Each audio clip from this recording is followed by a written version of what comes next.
I'm Jeff Evans, and I'm going to be telling you a little bit about James Alderson, who worked for the North Valley Hospital.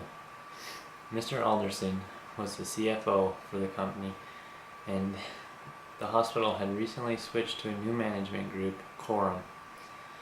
Shortly after their agreement to work together, Mr. Alderson met with an executive at Quorum. The executive told him and explained to him how the company would file their financial statements. The government would get a set and the hospital would get a different set.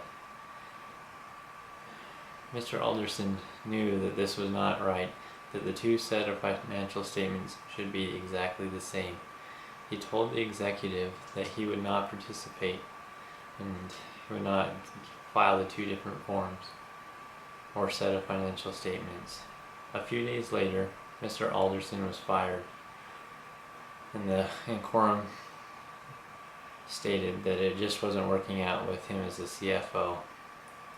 Mr. Alderson did not have the opportunity to seek help from anybody within the company before he was let go. Him and his family had a tough decision to make. What would they do now?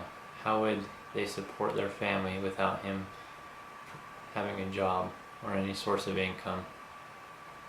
After a year or so, Mr. Alderson decided that he would file a suit against Quorum in the hospital for a wrongful discharge, and he would eventually file for a whistleblower suit in the federal court.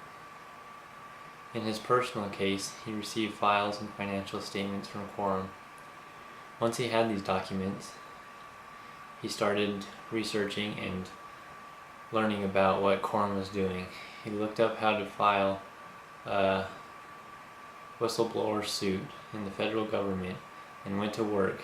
He worked all by himself, not seeking any professional help or lawyers to help him until he felt that it was necessary. After 5 years of the suit being in the court system, the federal government decided that they would like to join the suit against Quorum management team. After a long 13 years and the Alderson family suffering, they finally got their life back. The case was settled and Quorum paid millions of dollars to both the federal government and the Alderson family. James Alderson is a shining example of a person who stands by his beliefs and fought to the end for what he knew what was right.